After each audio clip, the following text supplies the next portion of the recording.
Most people treat their 9 to 5 like a prison sentence, just counting down the days until Friday. But what if I told you your job is not just a paycheck? It's actually one of the most valuable resources, one of the most valuable assets you have as an entrepreneur. And I want you to think about that for a second. If your 9 to 5 is an untapped gold mine, just how much are you leaving on the table every single day? Right? And that's why I started Everything Entrepreneurship, the podcast, because I want to help people who aren't just dreaming about making a move, but actually want to do it the right way. Right? And if that's you, you're in the right spot. First, I want to say thank you and welcome back to Everything Entrepreneurship, the podcast with Kyle Jerome Carter.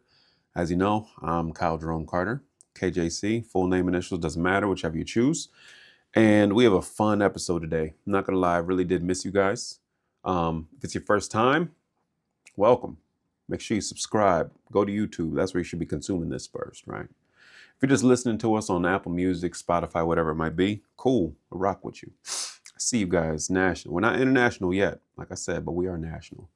And I took a week to really reframe, refocus, and make sure that I'm conveying as much value to you as possible, right? I want to make sure that I not only have stuff that sounds good, but practical ways that you can execute as well.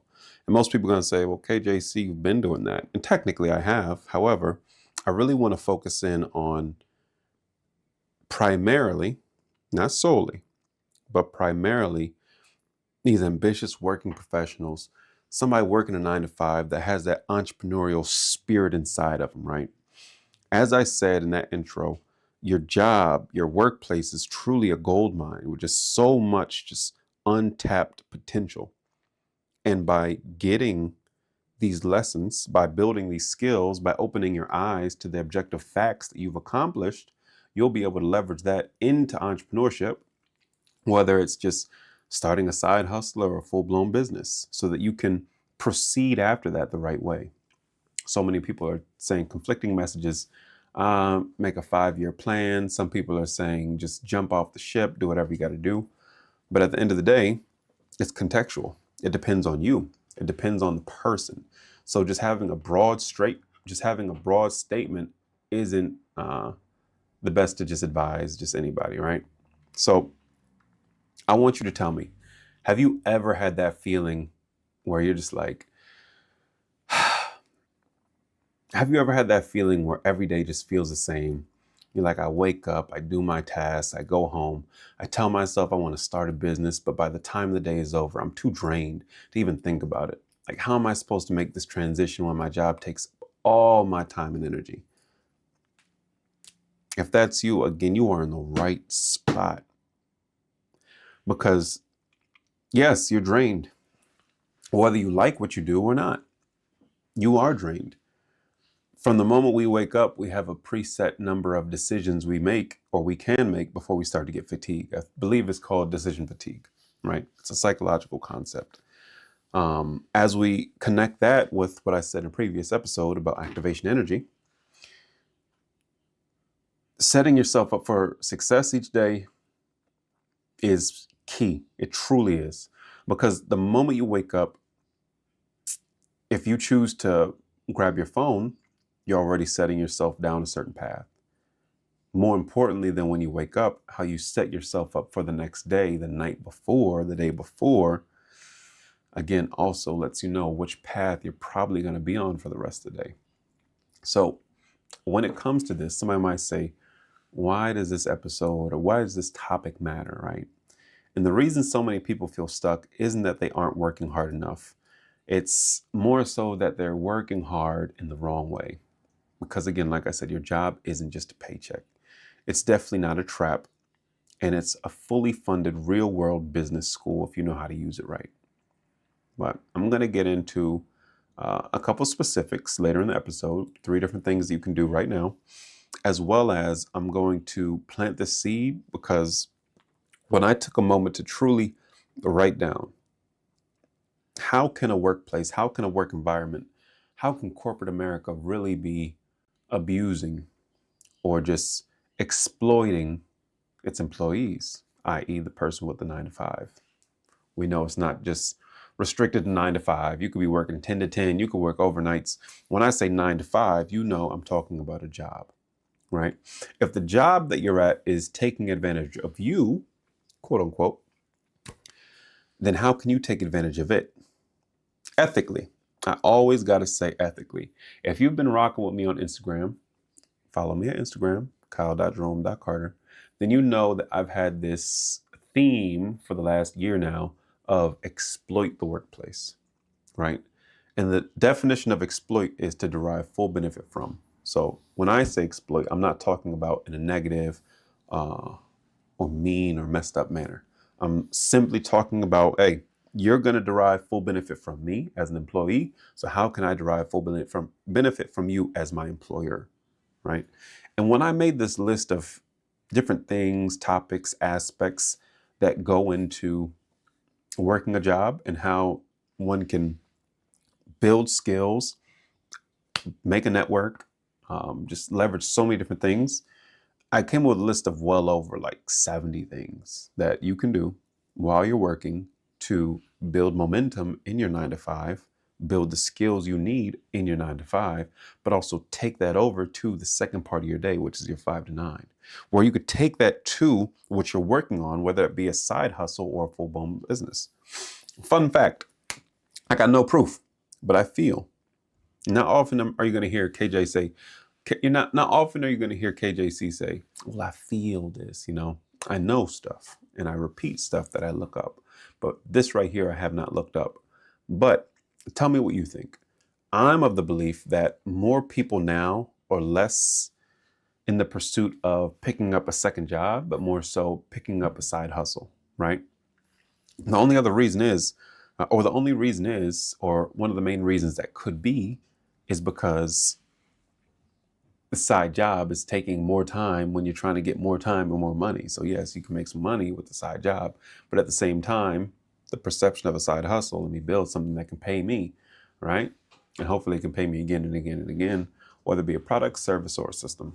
But regardless, you're working and you're working hard and you've probably been working long.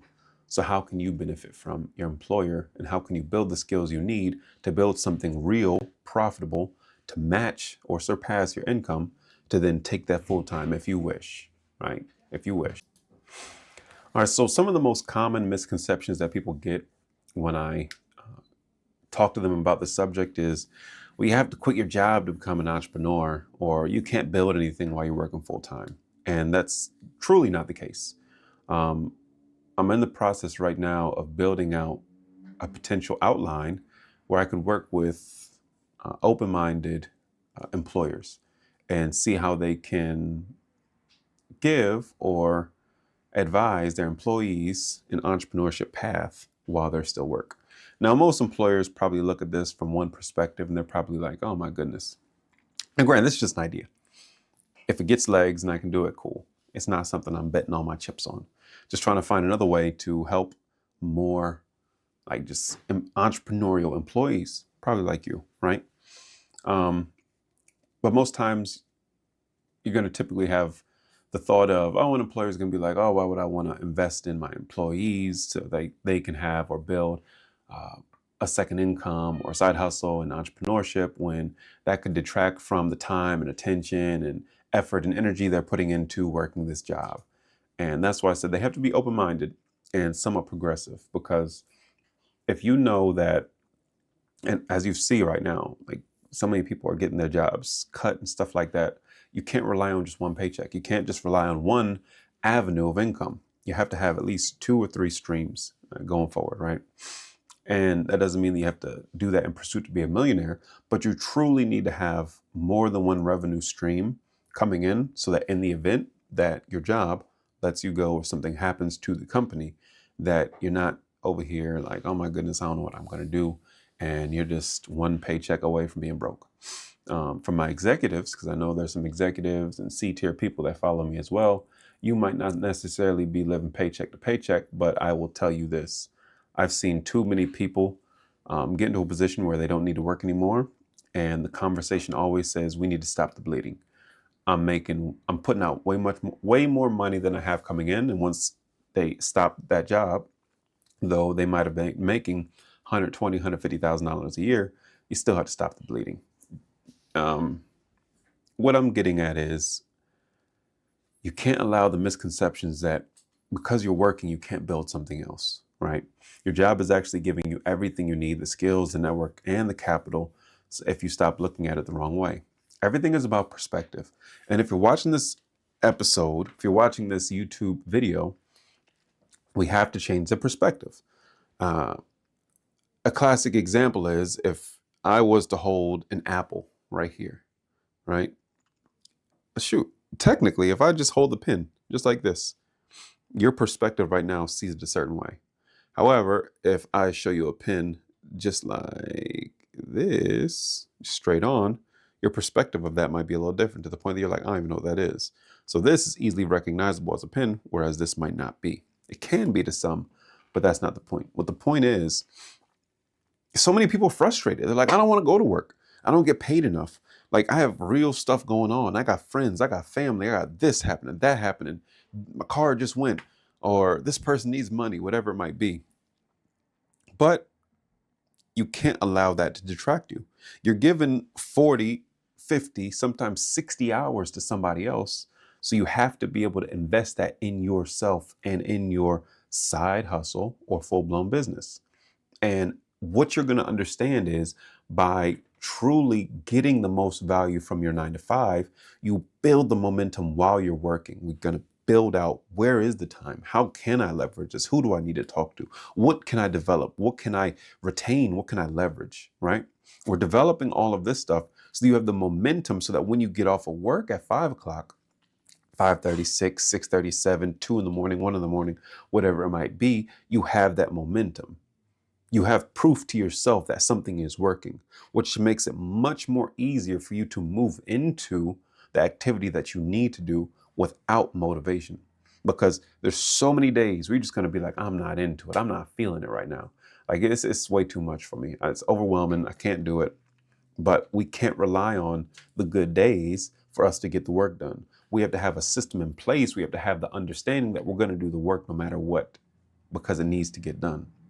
Again, we're building something real. That's another thing. You can't be embarrassed. We're living life. There's no rule book that says this is the way to go through life. You make decisions and we have to adapt to them. You can't beat yourself up. But to get back on track, if we know that the misconceptions are I can't have a full-time job and be an entrepreneur, or I'm not able to get all the skills I need from my job, like what are you talking about? It's all about your perspective. And in this, I'm going to show you 3 different things that you can do today to help not only change your perspective, but to get you in the right direction of where you need to go, right? All right, I'm going to give you 2 examples, right? I've worked in retail, I've worked in banking, and I've worked in a car dealership. That's it. Before I went solo, went full time with my thing. And you're going to hear most of my examples from one of those 3 places, right? Though that tenure is well over a decade, and that's little compared to some people. They're like, I've been at my job 30 years. I got a lot of value in it. And remember, I'm not always going to talk only from my perspective because I'm a student of the game. I'm always learning. There's going to be certain topics that I'm not the best person to be speaking. I can, obviously, I can help people with it. But there's going to be times I bring somebody else in for a second opinion or a true expert in that field. And I have them talk to you guys and give you some solid value, right? That's one thing. You can't be too proud, humble yourself. I'm not perfect. I'm damn good. I'm not perfect. I'm not trying to be perfect. I'm just trying to improve every day. But an example, somebody's like, well, what do you mean you can use your job, right? When I was at the bank, I had, what was this? When I was at the bank, there was a senior investment banker and there was a junior, right? The junior handled about like the bottom half of his book of business, whereas the main guy, the senior financial banker, financial advisor, whatever you want to call him, took care of all of his own deals. This is 2015. Like I started my first LLC, 10 years ago. So I didn't have the same perspective I have now. I wasn't in the same pursuit of everything I am now, but I still knew there's value in talking to the people that have done something. So I made it a point. I had a lunch for like 30 minutes and he had a lunch, but he would go out, stuff like that. And I would ask, hey, can I take you out for lunch? Not some weird stuff, but out of respect, hey, I'm new to banking. That's my first time at a bank. I'm new to banking, and I just like to have a better understanding of how things work, um, especially when it comes to finance and stuff like that. And he shot me down. He was like, no, I ain't got time for that. Right. But the junior did. The junior said, come on.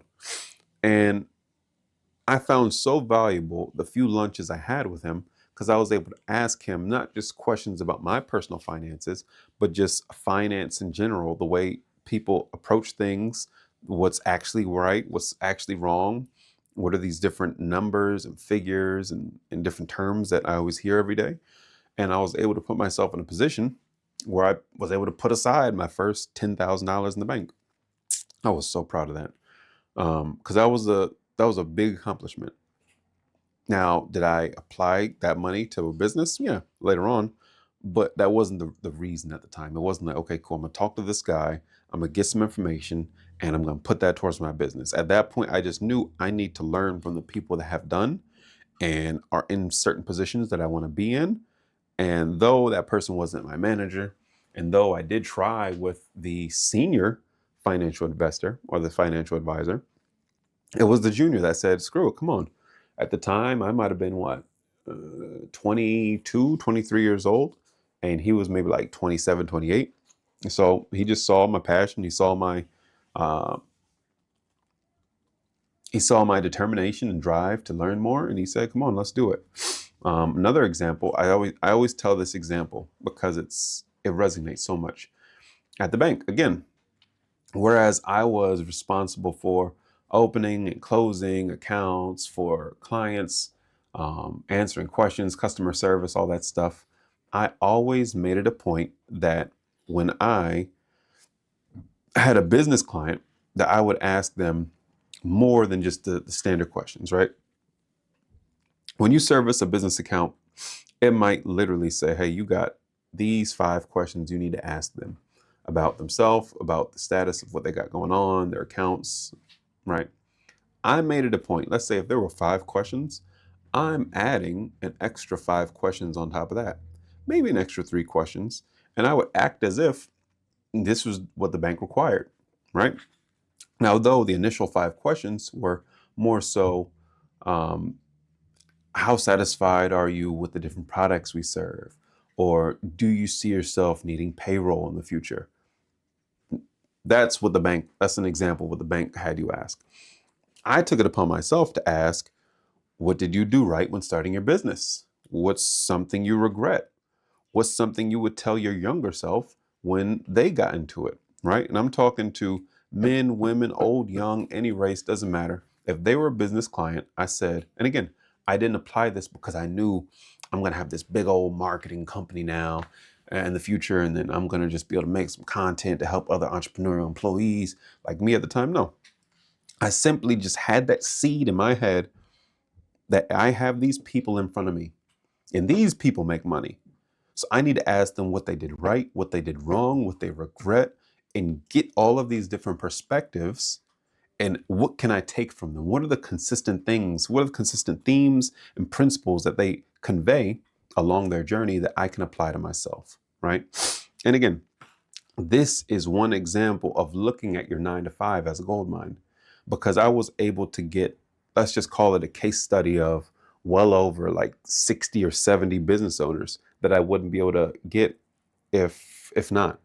Or maybe I could have gotten a couple of them, but if I'm at the bank, I'm clocked in, I have to ask some business questions, and it's beneficial to my job if I build more rapport and have deeper conversation in the event that they come in, they need something, I can help them out. I'm adding in those 3 to 5 questions that pertain to maybe not just their business, but just the business in general, so I can have a better understanding of not just the practical moves they made, but also the mindset it took to get them there. You see? And does that mean that I'm better than anybody else? No. But I will say this, while somebody else that was, and again, this is 23, 24, little baby KJC, right? Just over here at the work, like, okay, cool. I'm going to leverage where I'm at now. I'm in front of these people and I'm going to learn and I'm going to apply this. Maybe not right now, but later on. What's the consistency? There's somebody else that also is an entrepreneur and they're just clocking in, clocking out, and just complaining to somebody, yo, I'm so mad, yo, they don't pay me enough. This job sucks. Like, this person was in there. Oh, this person stunk. Like, oh, this man, my office stinks and stuff. It's about your perspective. You got to change it, right? And it's little things like this that allow you to say, or allow you to see, oh, wow, okay, I see what he's getting at. I might not be sold that my 9 to 5 is this gold mine, but I see some value in it, but that's fine. In this episode, I'm introducing this as a whole, and then week after week, I'm going to be approaching not just solely this, but primarily, because these are the main questions that I get asked. Like, if say my 9 to 5 is a gold mine, how can I use that? Like, how can I really use it? And we're going to break down exactly how you can use it. Not just your 9 to 5, but your 5 to 9. And obviously, I'm still going to have stuff for my just full-blown business people. You feel me? We go through a lot. If you're a fellow business owner, make sure you like and subscribe too. Because the things that I'm teaching and conveying are not basic. They're fundamentals. The basics you can just Google. The basics you can just hit up Tony or ChatGPT. I call it Tony.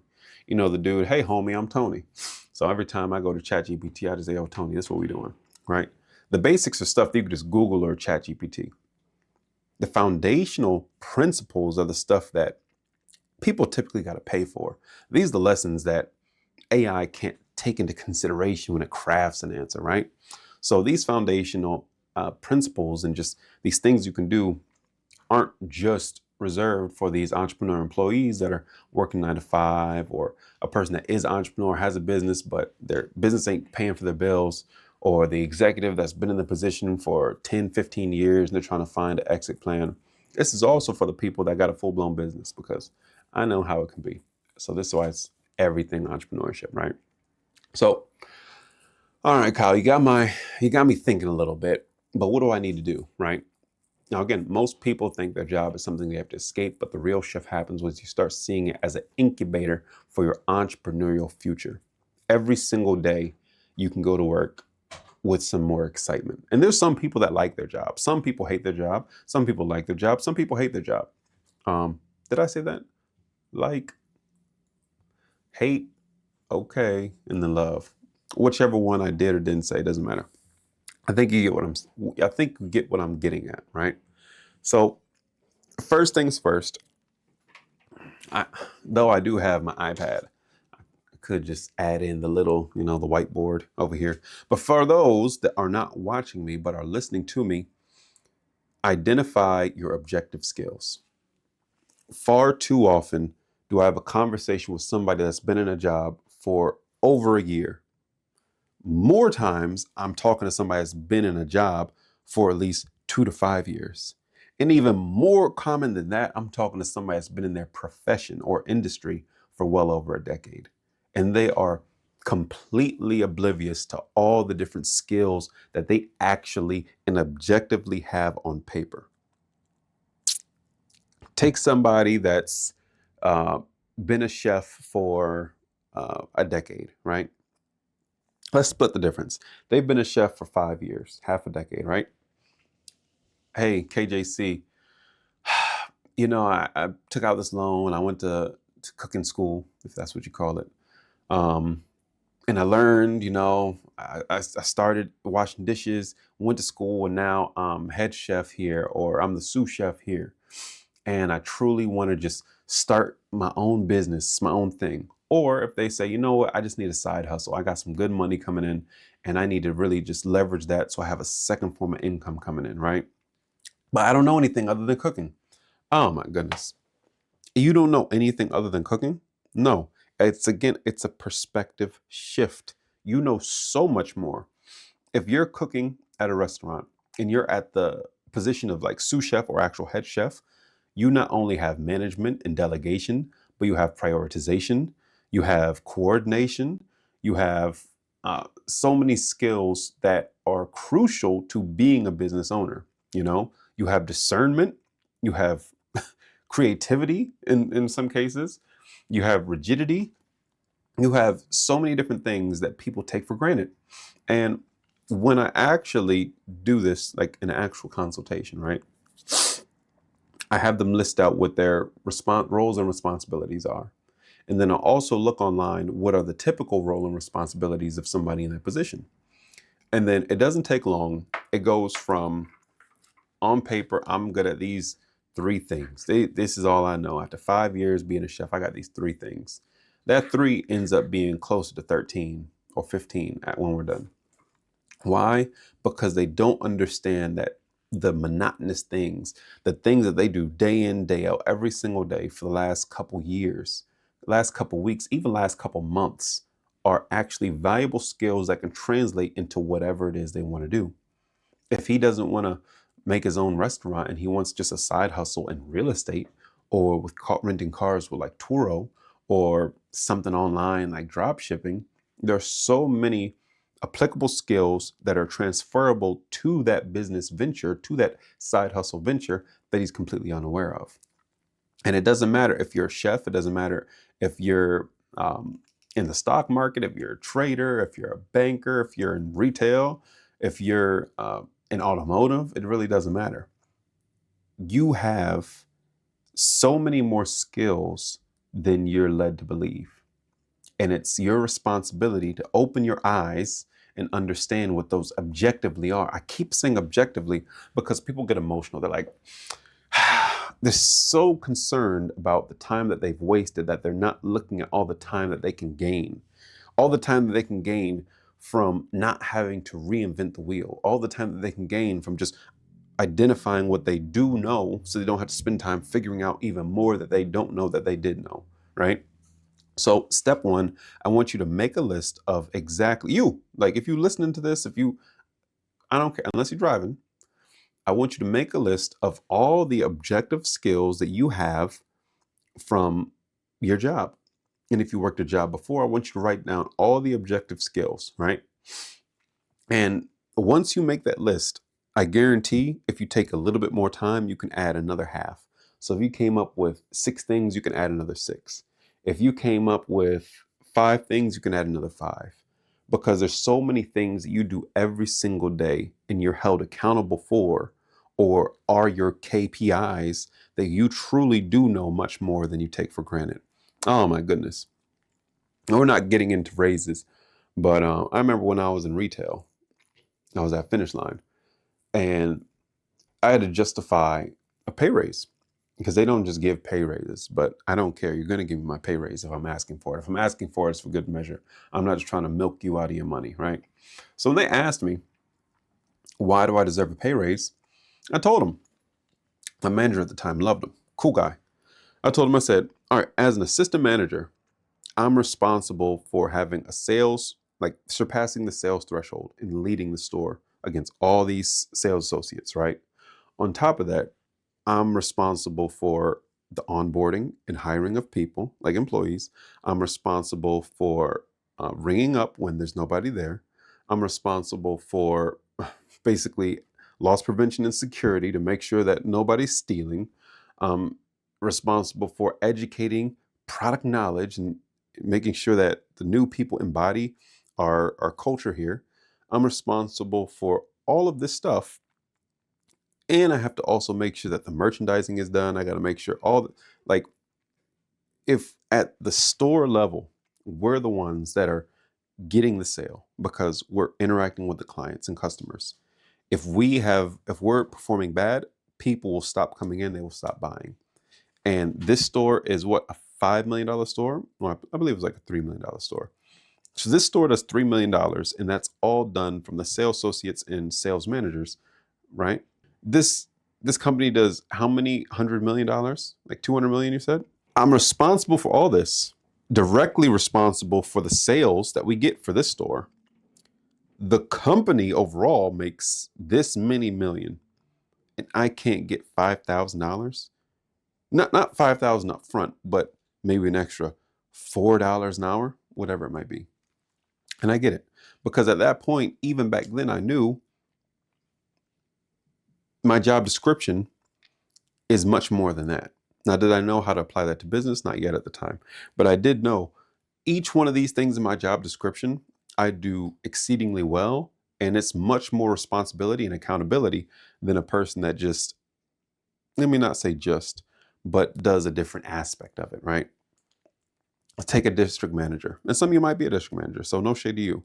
If your responsibility is 10 store managers and motivating them and motivating their staff so that they can do more, that is an important role, but it's not as important as the direct person that gives the reviews and reputation. 5 stars, 1 star. The interaction with the people at the ground level are so important. And basically, long story less long, I just conveyed that and I got my raise. At a time that they don't do raises. Because it's not about, oh, well, we don't do that. Individual circumstances can be made, right? Certain exceptions can be made. And I'm not going to ask for something that I don't deserve. I mean, maybe I will sometime. I'm not perfect, you know what I mean? But that's number one. I want you to write down a list of the objective skills that you have, right? Number two, I want you to find, we're going to start off with 10 minutes a day. Where can you find 10 minutes a day to use and leverage towards your side hustle or business? What does that mean? If you work 9 to 5, for example, and maybe that 10 minutes is going to be maybe not the first 10 minutes you get in, but right after that is when you can really just work on your side hustle or business. Excuse me. If you know after lunch, let's say you finish lunch at 2 o'clock, from 2 to 2:10, is going to be specific time for you working on your side hustle or business. This is time that we're cutting out within your day to make sure that we can apply the different things and activities that I give you going forward, right? I guarantee even in a job that's just fast-paced, I haven't found somebody that can't carve out 30 minutes, whether it's 15 minutes at the beginning of their shift, 15 minutes at the end, 30 at this time, 30 at this time, like 10 minutes, 20 minutes. There's time within your shift that you can allocate to working on what you need to while you're working. I say this ethically because I'm not telling you to be clocked in and say, screw you, I'm just doing my thing. What we're doing here, we're leveraging what you're already doing. We're finding a way within the realms of what you're doing at your job, how you can build these skills, build this business, be profitable, have money, so you have the option to say, do I want to stay here or not? Right? So first thing is make the list of objective skills you have. The second thing is to find 10 minutes a day. Where is that 10 minutes? Right? And the third thing is you have to leverage your paycheck as an investor. Bo Rakes said, and I'm paraphrasing, I wish he had the video up still, he took it down. I think he said something along the lines of, my job ain't nothing but something to invest in myself and my business. So after bills are paid, my money from my paycheck goes towards my business, basically, right? Here's another one. Got his job, got his 9 to 5, but he's finessing his 5 to 9. He's doing his thing. Real estate international. He's in Guam. Shout out to Bo. If you're watching this, that's dope. If not, we got to connect soon. Definitely, I would love to do an interview and day in life with him. Got to speak into existence, right? Make it happen. But yeah, you have to learn to leverage your paycheck as an investor. So first, I'm going to talk to majority. You working professional, ambitious. You're probably making more than $60,000, $70,000, right? And if you're not making more than $60,000, $70,000, wait for part 2. Part 1 is for my 60K up people, right? Don't matter if you at 150, 250, 60K and up. Though there are people making 100K, living paycheck to paycheck, this is a broad statement until we can really get the context of your situation. So when I say 60K or up, I'm just talking about just in general. Apply it specifically to your situation. And then, like I said, after I talk about that, we're going to go down to 60 and below, or 59 and below. So 60K and up, you most likely are not living paycheck to paycheck. You could be. But even if you are, you need to start setting aside money each and every paycheck. Each and every paycheck for this, right? And we're just going to act as if that's your taxes, because your employer takes out your taxes. when you're self-employed and have your business, it don't work that way. So what you're going to do is this. And again, this is so broad and so vague. I want you to take a percentage that you feel comfortable with, maybe 5 to 10% of your paycheck, right? And I want you to just put that aside. What are we putting that aside for, KJC? You're going to find out. That's why you got to stay tuned for next week and the week after that. But implement this now so that you're prepared when it comes time. And no, I'm not going to say, put aside that money and just give it to me. I'm not worried about that. I'm worried about you, right? So put aside whatever you feel comfortable with, 5 to 10% of your paycheck, and put that aside and just label that as you want as business taxes, right? Because if you look at your employer as your client, right, then you got to put aside taxes because Uncle Sam's coming. He's going to get his money. Now, I said what you're comfortable with. So if you put 5% or if you put 10%, whatever you're comfortable with, I want you to get uncomfortable. So if you put 5% as your number, we're going to take that up to 15%. And if you put 10% as your number, we're going to take that up to 20%. Why are we doing that, KJC? Because being an entrepreneur, being a full-blown business owner, you're going to be uncomfortable. But why not do that now? Again, did I say you're putting aside that money, you're going to spend it somewhere else? No, I just said you're going to put that aside. So if you get, today's Monday and you get paid Friday, if you get paid next Friday, if you got paid the first of the month and you just get paid monthly, if you get your commission check and you only get like a little bit of money on paper, whatever it might be, even if you're like, you got to put aside what you're not comfortable putting aside. I'm not telling you to tap into it. I'm not telling you to spend it. I'm not telling you to invest it. I'm just telling you, put aside 5 to 10%, whatever you feel comfortable, then double it, right? Technically, I didn't double 5 to 15. I just added 10. So I guess we're adding another 10%. Put that money aside because you're going to start understanding in these next 2 paychecks, I got to come up off some money that I didn't want to or I didn't plan on. You know, there's nothing. It's not fun to have to put your employees first and pay out of your pocket the money you don't have. And I don't want you to be in that position. It takes a real person to say, hey, I told you I was going to pay you. You work the hours. I don't have the money. I'm making the money to give it to you. Not so that they're behind, but so that they get the money that they worked for. That's important. And I don't want you to have to worry about going through what me and other people have gone through in the past. Like, that's real.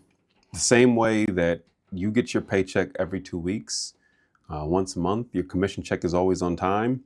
That's for a reason. Somebody signed up for that. And as a business owner, you sign up for that as well. If somebody did work for you, you have to pay them. There's no way around that. So we're getting not comfortable, but uncomfortable with putting aside money that you didn't expect to be putting out. Before this podcast episode, you didn't expect to be putting that aside, but because you're following what I'm saying, you put it aside, right? Now, for my people that are making under $60,000 a month, my bad. If you're making under $60,000 a year, it's business brain, my bad. If you're making under $60,000 a year and you're living in America, you're definitely feeling squeezed. I know you are. Even if you are good with your money, under 60,000, 1 or 2 things happening, whether it be a house emergency or car emergency, could throw you off if you don't have a proper savings. And what statistics say that most people don't have $1,000 to depend on. Under 60K, I'm not saying you're paycheck to paycheck, but in the event that you are, and you need this, because we're doing some high level stuff. This is for like the real ambitious employees. And though that doesn't just mean a dollar amount, you could be making less than 60K, less than 40K and be ambitious. It might be a little fast for you, but you can do this too. You know, I'm not discriminating. Some people say, oh, you make $100,000 a month, come to me. Or, oh, if you're just a C-level executive, because they can't help everybody. But anyways, for the person that's making less than $60,000 a year and might not necessarily have that 5 to 10% to put aside, I'm not going to tell you to put 5, 10, whatever you think, and then add 10 on top of that to get uncomfortable, because you're already uncomfortable. But with that being said, you're in a position now, while you're still working, to not build resentment, but to build some true skills as a leader, right? You might have kids, you might have health issues, you might have an elderly parent, whatever it might be. You still need to put aside at least 5% or 10% of what you got. So if you get paid, I don't know, $1,500 every 2 weeks, and your bills end up being $1,650, you're already negative, what, $150? So you're going to tell me, Kyle, you're going to tell me, KJC, I got to put aside 5 to 10% when I already don't got the 5, 10% to put down? Yeah. Does that mean, again, right now, you're not doing this to pay me. You're not doing this to pay you. You're not doing this to pay something else. But your money is best spent putting that money aside so that you can eventually pay down what immediate debt that you have that's keeping you from that, right? So that doesn't mean that, okay, cool, I'm just going to solve your problem in one snap. Oh, I'm already maxed out $150. You want me to put an extra, $65 aside? Like 10%. If you make $1,500, that's, what is that? $150 a month. 2 paychecks, that's $75. Whether it's cutting a subscription, whether it's cutting a meal, whether it's not getting eggs, even though I know eggs is almost in everything that we eat, you have to understand you are struggling now, but you're not struggling for no reason. And you could be progressing now, and you already have a plan. You still need to have a rainy day fund. And some people might be like, oh, the side hustler business I want isn't going to have employees. I don't have to worry about paying for somebody or something. Stuff has to get paid for, whether it's inventory, whether it's a graphic designer, whether it's a virtual assistant. Putting that aside, and again, you're putting this aside for you. You're not putting this aside for your business right now. Put that 5 to 10% aside somewhere. It could be a savings. You could take it out cash, whatever is best, but you need to put it aside, right? So 60K up, pick a number, 5, 10, 15%, and then add 10%. Put that aside, even if you don't want to. And if you're under 60K, I want you to put that 5, 10, whatever you're comfortable with, or whatever you're uncomfortable with, and put that aside. You know, if you don't have a rainy day fund, you're going to make a rainy day fund. And if you do have a rainy day fund, that means you do have a little bit less, you know, your bills are less than what's coming out is less than what's coming in, so you can afford to do it, right? But those are 3 things. I want you to write down a list, an objective list of your skills. If you got 5, double it until you get to 10. If you have 10, double it till you get to 20, because you have the skills. Maybe not just this job, but think any of the jobs that you've worked, right? I want you to, number 2, find 10 minutes at least, 10 minutes a day in your day that you can dedicate towards your side hustle or business, whatever it might be. And then lastly, I want you to put aside, figure out from your paycheck, 5, 10%.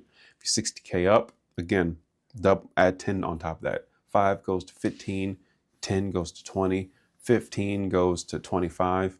Put that aside. We're not spending it. We're not investing it. None of that. Just put it aside for now. Getting in that habit, getting in that routine is going to help you so much more than you know. It's not even funny.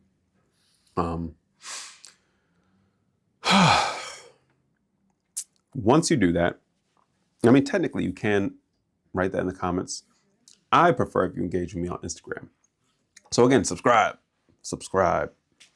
and tell somebody else to subscribe. No, those 3 things, pick one of the 3, and I want you to DM me on Instagram at kyle.jerome.carter. All right, saw episode 7 of the podcast. I chose to put aside time.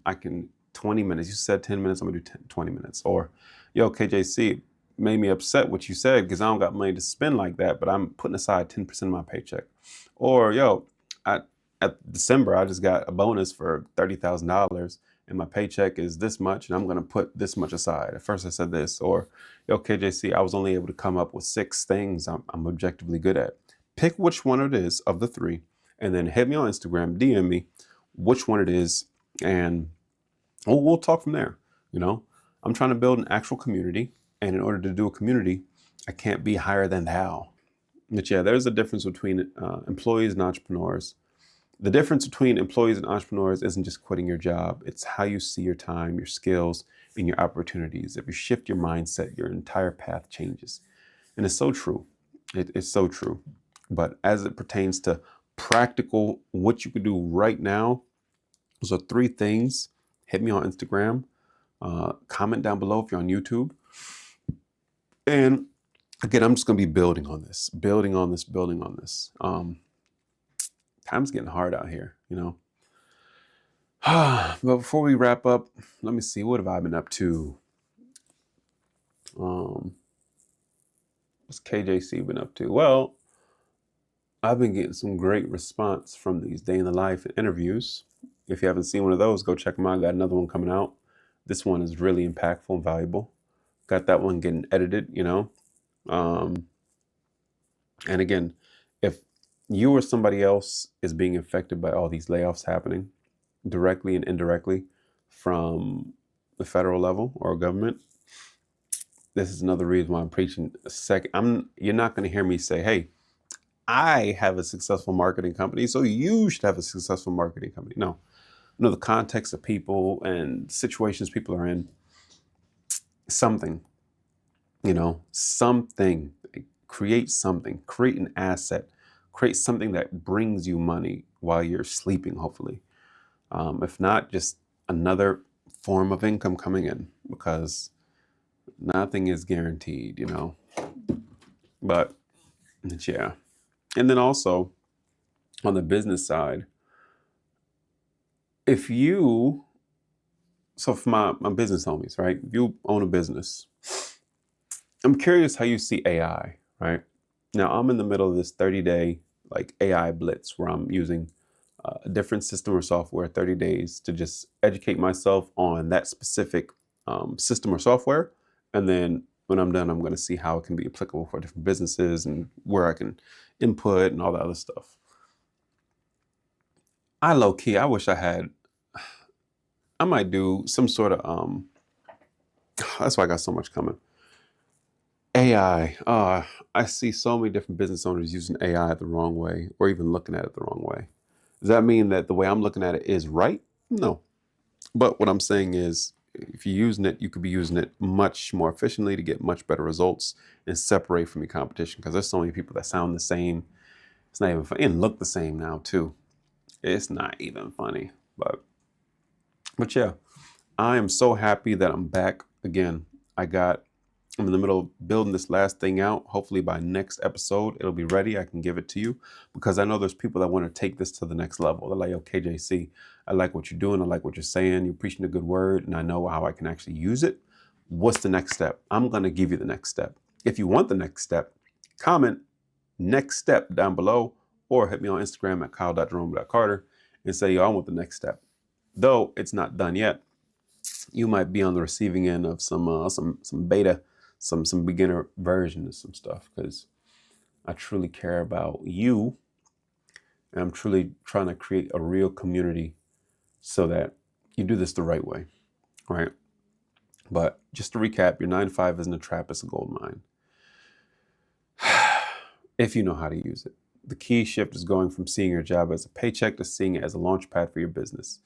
And if you keep treating your job like a burden instead of a tool, you'll wake up a year from now in the same exact spot. And you can't do that. It's not cool. So I don't want you talking about one day. I want you to make moves today. You feel me? But with that being said, 50 minutes. I wonder how long it's going to actually be once I edit some stuff. I'm excited you're here. If you made it this far, I truly do appreciate you. And I'm going to just keep on pouring everything I can into this content. So until the next time, share this with somebody else, like, subscribe, follow me. I'm out.